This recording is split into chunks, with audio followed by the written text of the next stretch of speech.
Hello साथियों, welcome to royal study. दोस्तों, आज की इस वीडियो में मध्य प्रदेश पटवारी 2023 के स्पेशल एग्जाम का नेक्स्ट एनालिसिस आपके लिए लेकर आए हैं। 10 अप्रैल आज हम सेकंड शिफ्ट का एनालिसिस आपको कवर करवाएंगे। इससे पहले हम फर्स्ट शिफ्ट का एनालिसिस आपको कवर करवा चुके हैं। अब तक के सारे एनालिसिस की जो वीडियोस है वो हमने एक प्लेलिस्ट में डाली हुई है। यहाँ पर आपको प्लेलिस्ट मिल जाएगी, आप क्लिक करके देख लीजिएगा, सारे वीडियोज आपको व्यवस्थित रूप से मिल जाएंगे। क्लियर है? आज की इस वीडियो में सेकंड शिफ्ट के सभी क्वेश्चंस, पूरे के पूरे क्वेश्चंस हमें मिल चुके हैं, जो कि यहां पर हम पूरी डिटेल के साथ में कवर करने वाले हैं। सो इस वीडियो को पूरा देखिए लास्ट तक, क्योंकि कंप्लीट डिटेल यहां पर आपको मिलेगी।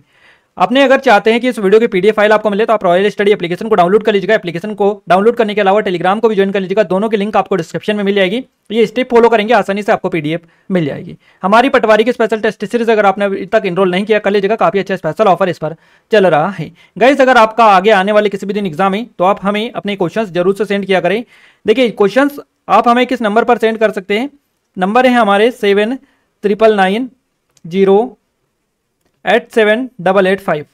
ये नंबर है जो कि यहाँ पर लिखा रहे हैं, ये नंबर देख सकते हैं आप। तो इन नंबर पर आप हमें सेंड कर सकते हैं। देखिए, आप क्वेश्चन सेंड करेंगे तभी ये सीरीज हमारी कंटिन्यू चल पाएगी, ये वीडियो सीरीज जो कि हम एनालिसिस आपको डेली शिफ्ट वाइज करवा रहे हैं।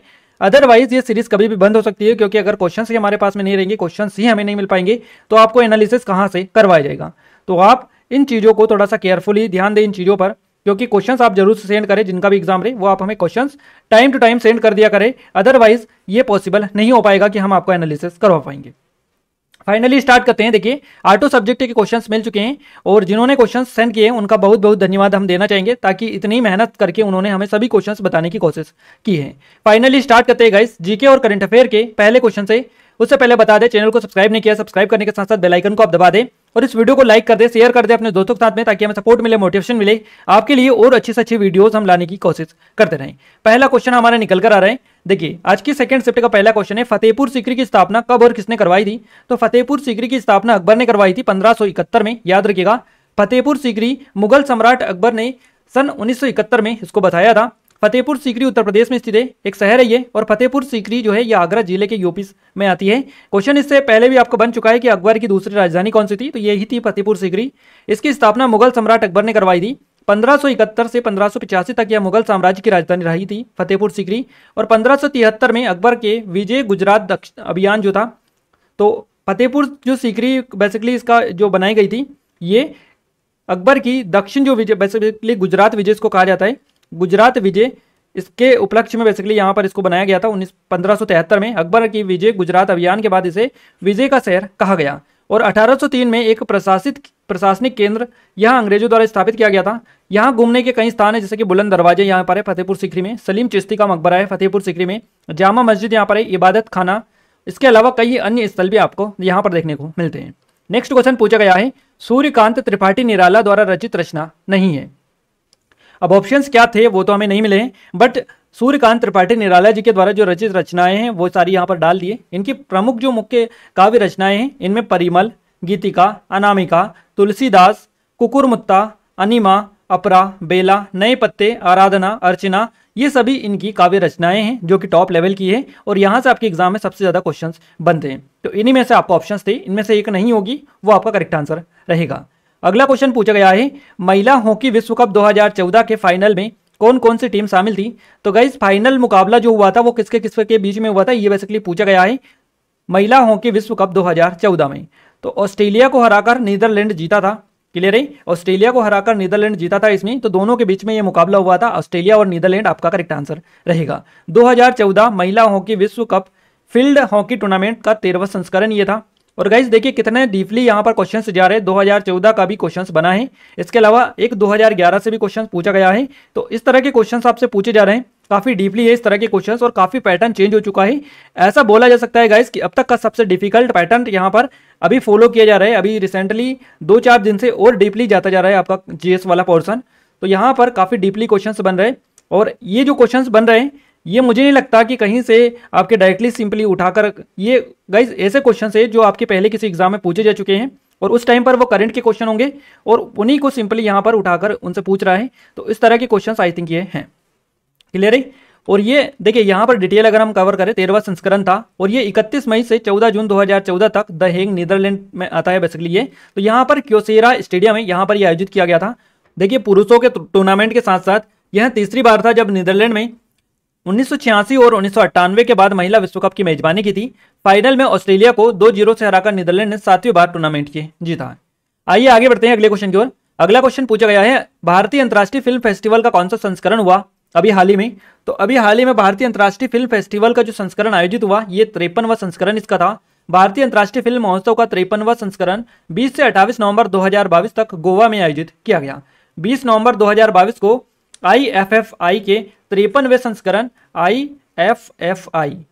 IFFI क्लियर है, इसका 53वें संस्करण की शुरुआत Austrian film Alma and Oscar से की गई। तो ये भी आप याद रखिएगा कहां पर हुआ है, कब हुआ है, सारी डिटेल आपको बता दी कौन सा संस्करण इसका ये था। अगला क्वेश्चन पूछा गया है, 1905 में बंगाल विभाजन के समय भारत का वाइसराय कौन था? यह क्वेश्चन हो सकता है आपसे कि यही पूछा हो कि बंगाल विभाजन के समय भारत का वाइसराय कौन था। तो आपको यह भी याद रखना है बंगाल का विभाजन कब हुआ था, 1905 में हुआ था। और इसके समय भारत के जो वाइसराय थे ये थे लॉर्ड कर्जन ब्रिटिश वाइसराय थे जिन्होंने बंगाल का विभाजन किया था। लॉर्ड कर्जन ने 20 जुलाई 1905 को बंगाल विभाजन की घोषणा की थी और विभाजन 16 अक्टूबर 1905 को प्रभावी हुआ था। तो बंगाल का जो विभाजन हुआ था ये हुआ था 16 अक्टूबर 1905 को। घोषणा इसकी की थी 20 जुलाई 1905 को लॉर्ड कर्जन के द्वारा, जो कि वाइसराय थे। तो लॉर्ड कर्जन से 16 अक्टूबर 1905 को बंगाल को पश्चिम बंगाल और पूर्वी बंगाल में विभाजित किया। लॉर्ड कर्जन की बात करें तो लॉर्ड कर्जन का पूरा नाम आप ये देख सकते हैं। आई थिंक यहाँ से क्वेश्चन अभी तक तो नहीं बना होगा, पर हो सकता है आगे बन जाए, तो आप नाम याद रखिएगा। 11 जनवरी 1859 से 20 मार्च 1925 तक ये जो है रहे हैं, क्या रहे हैं ये बेसिकली याद रखिएगा। और उन्हें लॉर्ड कर्जन के नाम से जाना जाता है। 1899 में भारत के वाइसराय के रूप में इनको नियुक्त किया गया था, 1899 में। और 1905 में तक इस पद पर ये कार्य किया था इन्होंने। बंगाल का जो विभाजन था इसी के दौरान किया था 1905 में। तो 1905 तक इस पद पर कार्य इन्होंने किया था, जिसके दौरान उन्होंने कई प्रशासनिक सुधार नीति निकाली थी, नीतियां जिनका भारतीय राष्ट्रीय आंदोलन और औपनिवेशिक सरकार की भविष्य की नीतियों पर दीर्घकालीन प्रभाव पड़ा था। क्लियर है। उन्होंने बंगाल का विभाजन 1905 की अध्यक्षता की थी, जिसके परिणाम स्वरूप पूरे भारत में भारी विरोध हुआ था। अगला क्वेश्चन की बात करें तो देखिए क्वेश्चन बना है जनगणना 2011 से क्वेश्चन पूछा गया है, एग्जैक्ट क्वेश्चन नहीं मिल पाया है। नेक्स्ट क्वेश्चन की बात करें, अगला क्वेश्चन है द्वितीय पंचवर्षीय योजना की अवधि क्या थी? द्वितीय पंचवर्षीय योजना की जो अवधि थी ये थी 1956 से 1961 तक। 1956 से 1961 तक ये चली थी द्वितीय पंचवर्षीय योजना। तो द्वितीय पंचवर्षीय योजना की अवधि आप याद रखिएगा। पहली पंचवर्षीय योजना चली थी 1951 से 1956 तक और दूसरी पंचवर्षीय योजना 56 से 61 तक चली थी, याद रखिएगा। पंचवर्षीय योजना केंद्रीय योजनाओं में से एक थी और केंद्र सरकार द्वारा योजनाओं को तैयार किया गया और वित्त पोषित किया गया था। इन योजनाओं को 1951 से 1956 के वर्षों को कवर करते हुए पहली पंचवर्षीय योजना को 1951 में शुरू किया गया था। उसके बाद में एक और चीज आप याद रखिएगा, योजना ये 3 ब्रेक थे योजनाओं के, जैसे कि 1966 से 1969, 1978 से 1980 और 1991 1992 के दौरान पंचवर्षीय योजनाओं में 3 ब्रेक हुए थे। तो इन ब्रेक को भी आप याद रखिएगा, क्योंकि आपको ये क्रम बीच में अगर ब्रेक आप याद रखेंगे तो आसानी होगी योजनाओं का क्रम याद रखने की, क्योंकि 5-5 काउंट करते जाएंगे, आप आसानी से उनका क्रम याद रख पाएंगे। बट ये बीच में जो ब्रेक पड़ा था ये आप याद रखेंगे तभी वो पॉसिबल हो पाएगा। आइए आगे बढ़ते हैं। अगला क्वेश्चन है भारतीय प्रतिभूति और विनिमय बोर्ड, जिसको सेबी बोला जाता है, security exchange board of India. इसके लगातार क्वेश्चन यहाँ से बन रहे हैं, आपसे कल भी क्वेश्चन बना था। देखिए यहाँ से सबसे ज्यादा क्वेश्चन आपके बन रहे हैं, सेबी हो गया आपका, आरबीआई हो गया, इस तरह के टॉपिक आपके बार बार रिपीट हो रहे हैं, तो इनको डिटेल में कवर करें आप, इसीलिए आपके लिए पूरी डिटेल हमने आज भी कवर करवाई है। भारतीय प्रतिभूति और विनिमय बोर्ड, जिसको सेबी बोला जाता है, इसका फुल फॉर्म होता है security exchange board of India. तो इससे क्वेश्चन बना है कि वर्तमान में सदस्यों की संख्या कितनी है इसमें सेबी में। तो सेबी में वर्तमान में सदस्यों की, देखिए क्वेश्चन 2 तरह से आपके यहाँ पर पूछे जाते हैं। यहाँ पर सेबी में सदस्यों की 9 सदस्यों की एक टीम होती है। तो ऑप्शंस जिस हिसाब से आपको मिले थे उस हिसाब से इसको टैकल किया जा सकता है। अगर आपको ऑप्शंस में इस तरह के ऑप्शंस मिले होंगे तो आप उस तरह से इसको टैकल कर सकते हैं, अदरवाइज जो भी आपको ऑप्शंस मिले हम आपको क्लियरली बता देते हैं क्या क्या इसमें चीजें होती हैं। तो सेबी जो है इसमें 5 सदस्य होते हैं और सेबी के सभी जो अध्यक्ष वगैरह सारे जो होता है पूरा ग्रुप, एक टीम होती है, उन सभी को मिलाकर 9 सदस्यों की एक टीम इनमें होती है। क्लियर है। ये पूरी डिटेल समझे, उसके बाद में आपको अच्छे से समझ में आ जाएगा। देखिए अप्रैल 1988 में भारत सरकार के एक प्रस्ताव के तहत सेबी का गठन भारत में पूंजी बाजार के नियामक के रूप में किया गया था। तो 1988 अप्रैल में इसका गठन किया गया था। प्रारंभ में सेबी जो है एक गैर वैधानिक निकाय था, जिसे किसी भी तरह की वैधानिक शक्ति प्राप्त नहीं थी। देखिए जब स्थापना इसकी हुई थी, गठन हुआ था, इस टाइम पर ये वैधानिक शक्ति इसको प्राप्त नहीं थी, एक गैर वैधानिक निकाय ये था। सेबी अधिनियम 1992 के माध्यम से यह एक स्वायत्त निकाय बना और इसे वैधानिक शक्तियां प्रदान की गई। तो सेबी को वैधानिक शक्तियां कब मिली? 1992 में मिली, ये भी आप याद रखिएगा। इसका मुख्यालय और सरकार की जो सहमति या सरकार की जो ये मिली थी अप्रूवल, ये 1992 में ही इसको मिला था। इसका मुख्यालय मुंबई में है। ये क्वेश्चन कल बना था आपसे। और क्षेत्रीय कार्यालय भी है इसके, जैसे कि अहमदाबाद, कोलकाता, चेन्नई और दिल्ली में इसके क्षेत्रीय कार्यालय हैं। क्वेश्चन इस तरह से भी पूछा जा चुका है आपसे कि सेबी के वर्तमान में हेड कौन है या अध्यक्ष चेयरमैन कौन है, तो सुश्री माधवीपुरी बुच वर्तमान में सेबी के अध्यक्ष है, भारतीय प्रतिभूति विनिमय बोर्ड सेबी की।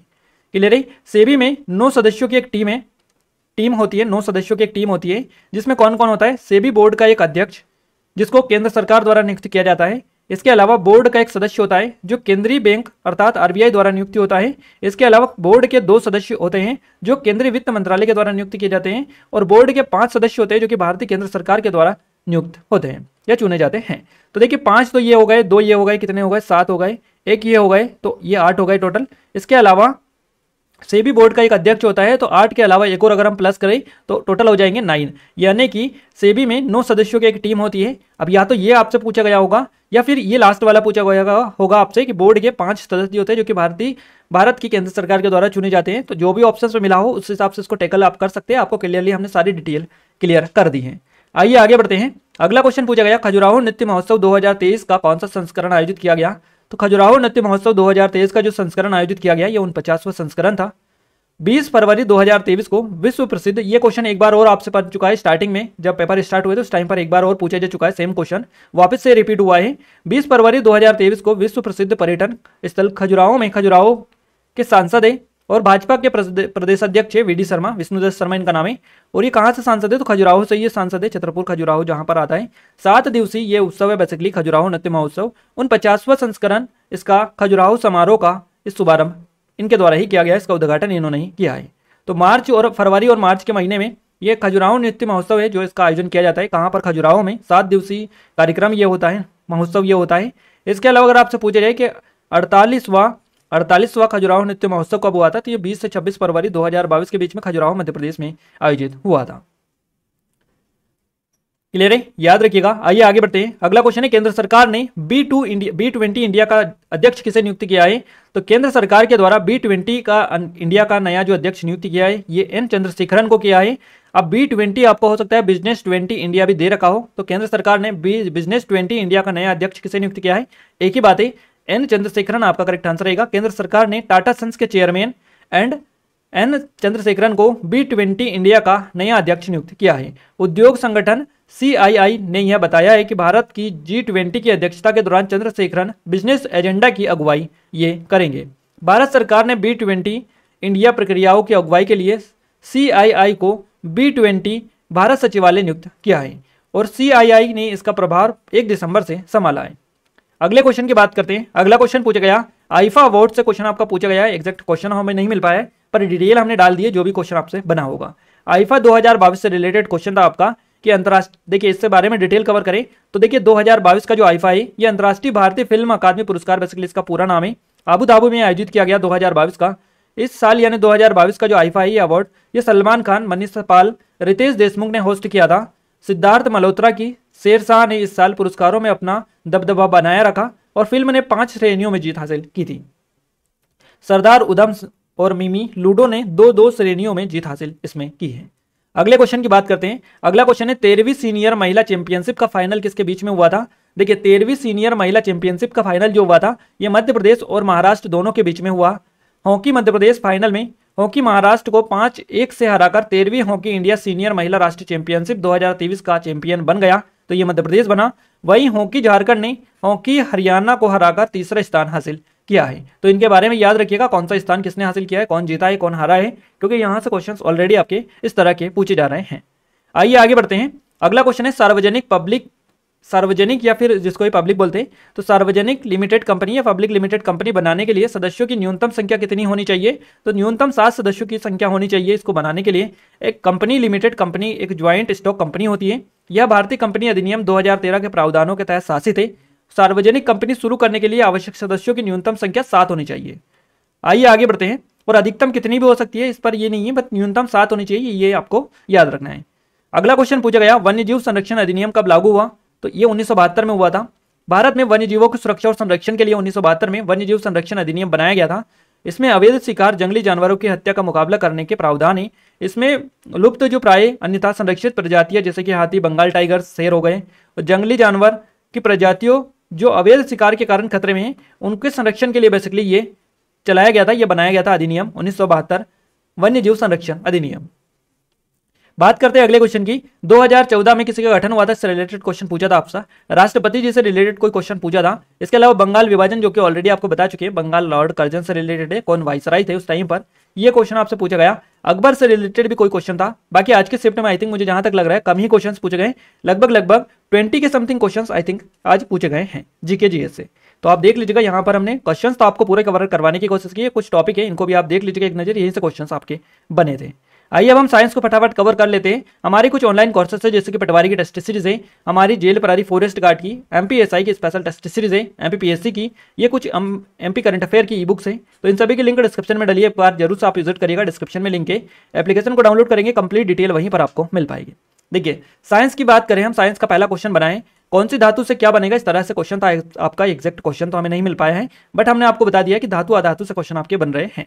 बीमारी से क्वेश्चन पूछा गया, रेडियो एक्टिव का एसआई, रेडियो एक्टिविटी जो होता है इसका एसआई मात्रक पूछा था, तो बेकेरल इसका ये होता है बीक्यू, जिसको बेसिकली बोला जाता है।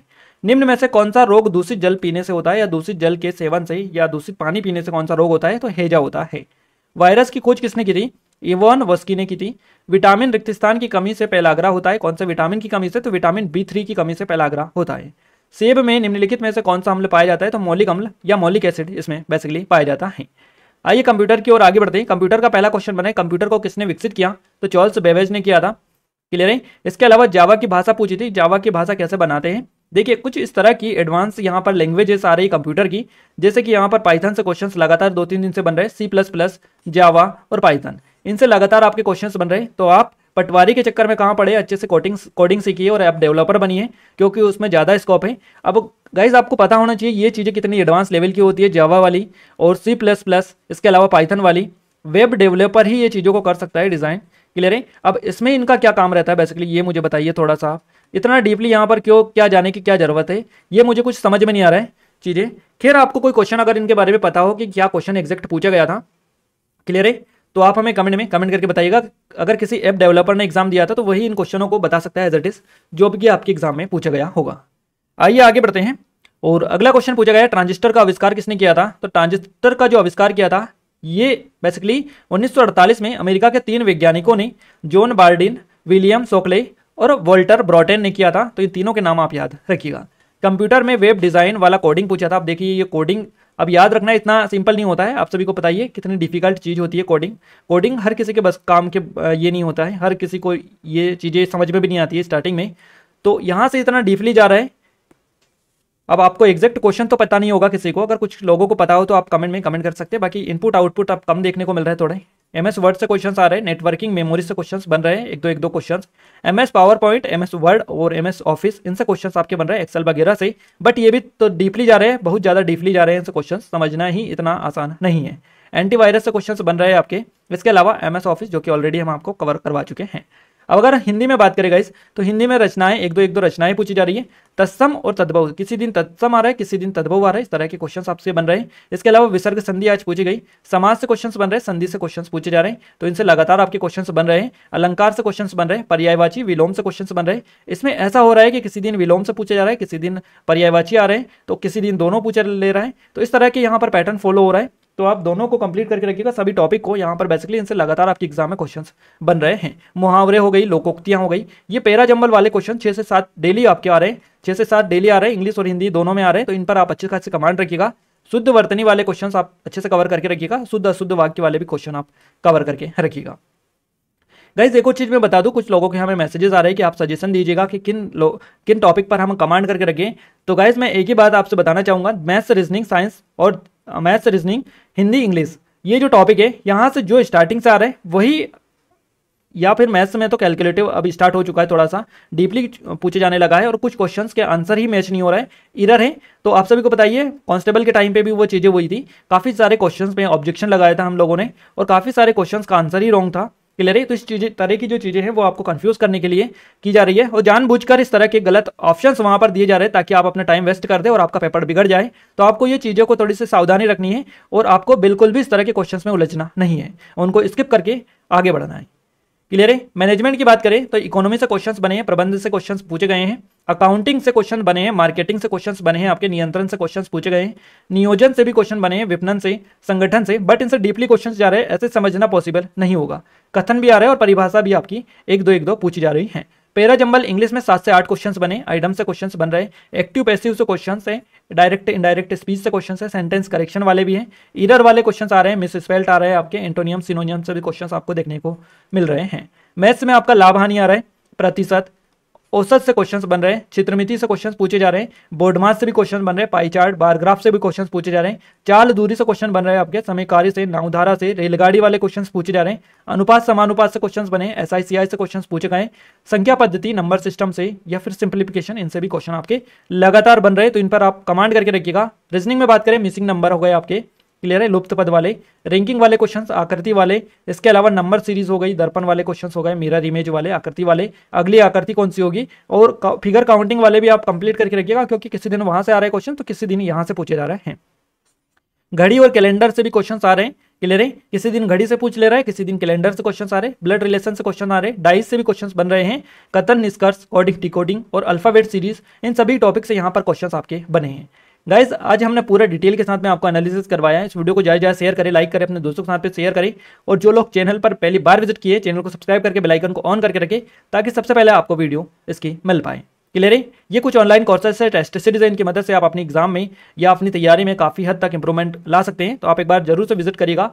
इसका डेमो फ्री ऑफ कॉस्ट है, आपको एप्लीकेशन पर मिलेगी, कंप्लीट डिटेल आप जाकर विजिट कर सकते हैं। इस वीडियो के PDF के लिए आप टेलीग्राम को, एप्लीकेशन को, दोनों को डाउनलोड कर लीजिएगा, ज्वाइन कर लीजिएगा, दोनों की लिंक आपको डिस्क्रिप्शन में मिल जाएगी। इस वीडियो को शेयर करना ना भूलें, क्योंकि अगर आप चाहते हैं कि आपके लिए ऐसा ही कंटेंट सबसे पहले सबसे सटीक इन्फॉर्मेशन लेकर आते रहें, तो आप इस वीडियो को शेयर करके हमें सपोर्ट और मोटिवेट जरूर से कर सकते हैं। इसके अलावा जो लोग नए आए, सब्सक्राइब जरूर से कर लीजिएगा। क्लियर है, तो मिलते हैं अब हम हमारे कल के फर्स्ट शिफ्ट के एनालिसिस के साथ। तब तक के लिए जय हिंद, वंदे मातरम।